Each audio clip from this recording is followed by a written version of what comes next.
Do you feel fine playing free play, but then load into a ranked match and suddenly miss a lot of touches? Let's see how we can avoid that by making sure our free play training translates into actual games. Most of our free play looks something like this.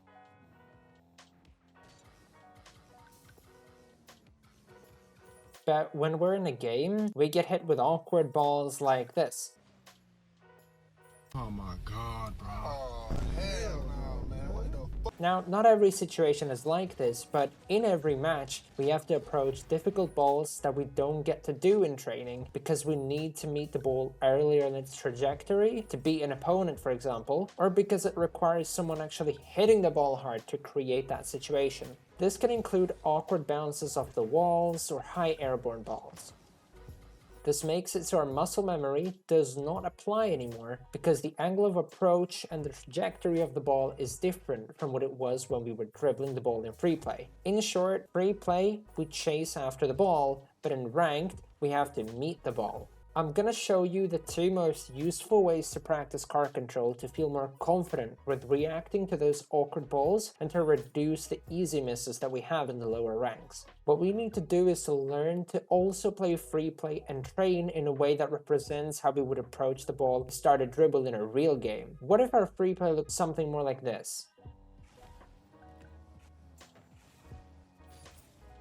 See how we're approaching the ball with more momentum from further away and while the ball is also having momentum in a different direction. This is the first useful way to catch up on your car mechanics and make them translate into games. Okay, but how do we do this? I call it boomer ball. It's one of the best ways to practice car control as it functions under the influence of changing camera angles with ball cam while having a fast moving ball that bounces a lot. It is also getting us familiar with how the ball reacts to our touches, making it easier to learn shooting. Let me paint the picture for you. The same way a shark circles its prey and dives in to take a bite, then gets back to circling its prey before choosing the next time to strike, you're gonna act in the same manner. With ball cam on, drive into the ball with momentum. Then drive out and get into a wide circling position while driving with speed, with ball cam still on.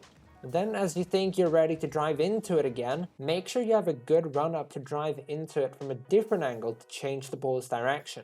Make sure you're boosting on the approaches, and if you're feeling confident, then you can try to reach supersonic by the time you get the touch. To do this, you're gonna have to have very good spacing. If it goes in the net, you will just reset the exercise. The ultimate goal is to keep getting strong touches with wide approaches. We're not using any flips here, so we can keep recovering and try to not get stuck under the ball. This will help you with getting that solid first touch and contact on fast moving balls, like when you're playing your ranked games. Adding aerials to reach the ball earlier once you can do this at supersonic speed consistently would be the way to level this up. The number one thing holding low-ranked players back, according to most coaches, is car control. So my goal is to minimize the time you spend in the low ranks by giving you the step-by-step guide to getting good car control fast. And if you can't do this next free play minigame in 16 seconds, your car control is probably the one holding you back. But controlling your car is one thing. Being able to do it while having ball cam on is a different skill that I don't see enough people talking about, even though it is equally important. And it's something I notice a lot of low-ranked players struggle with.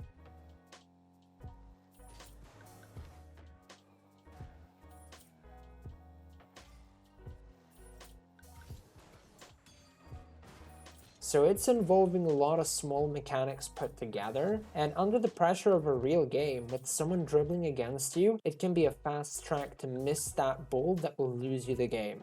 We need to be able to drive properly with ball cam on and to turn accurately and aerial with it as well. So here's that quick way to gauge if your car control under ball cam is good. Staying along the outline of the map, not passing the big boosts inwards, and also not driving above the banner on the curve up to the wall.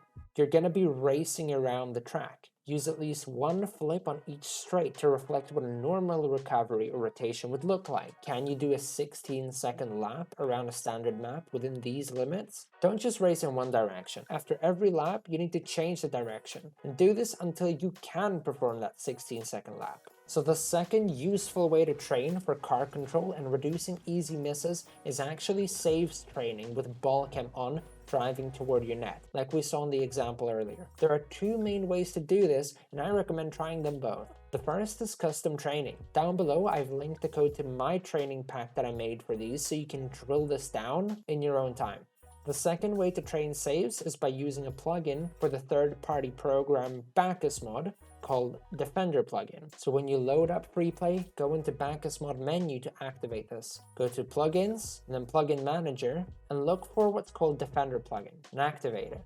You can choose an interval and a speed at which the ball is going to go launching toward your net. This one can be very difficult, so adjust the settings to what feels nice but still pushes you. After making the save, make sure you get into a shadow defense position, meaning your car is turned more toward your net rather than toward the ball.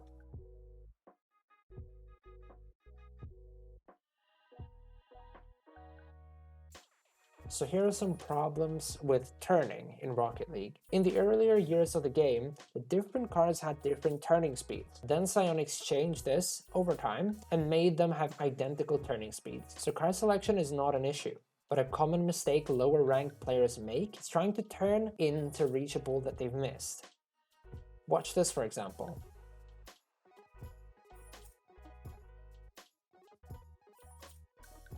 And you can try this yourself. If you face your butt to the wall or to the side of the ball, then turn sideways, you won't be able to reach the ball. This is not the most useful information, but knowing this, we realize just how important it is to be able to power slide. And it is one of the most important mechanics in the game, allowing for sharp turns to be able to challenge balls that are on your side or behind you. So missing balls because of misjudgment of your turning radius is super common in the lower ranks, and also happens at high ranks. But this doesn't mean you should power slide to go after the ball just because you missed, or you might look like this guy.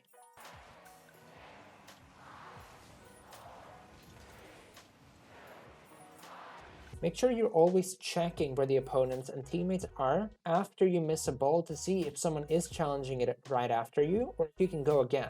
But overusing power slide ruins our momentum and makes us slow in games, forcing us to use boost to try and be fast again and pick up our pace. So don't use it when driving around. In some cases, it's better to back up or brake to get into a better spot, like waiting in goal for a shot or getting a bit in front of the ball while dribbling it to see more.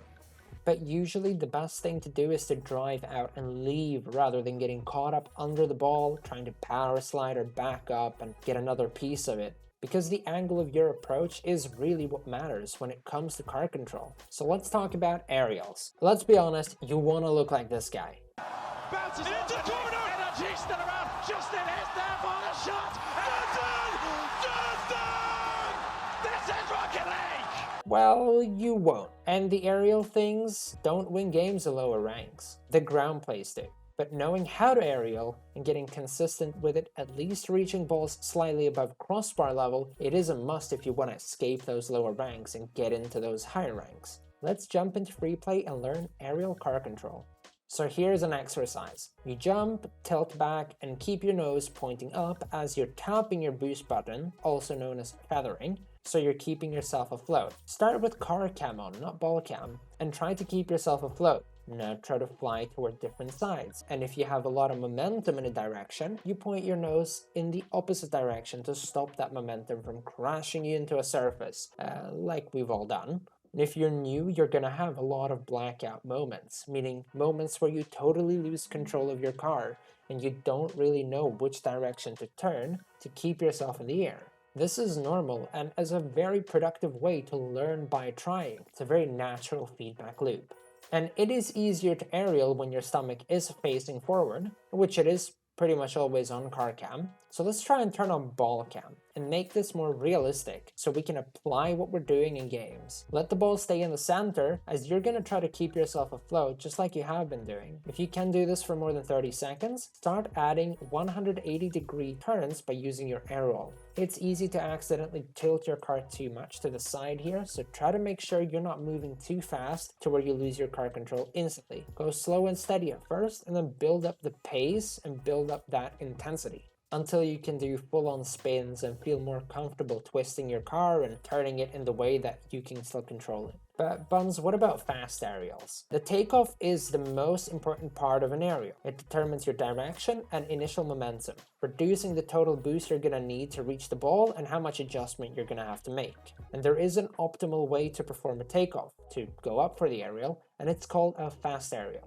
This is basically done by jumping, tilting your car back a bit, around 45 degrees, then pressing jump and holding boost at the same time. Here is another training pack that I made, linked down below, to make sure you can practice fast aerials but in realistic situations. This was all for the car control section. To summarize it, it is awkward to drive with ball cam on, and you gotta learn how your car turns. Make sure you get these down, because in real games, that's gonna be the difference between you reaching that awkward ball and not reaching it. Make sure you're training the way that you're gonna be playing. Make sure you check out the other guides down below, and I'll see you next time.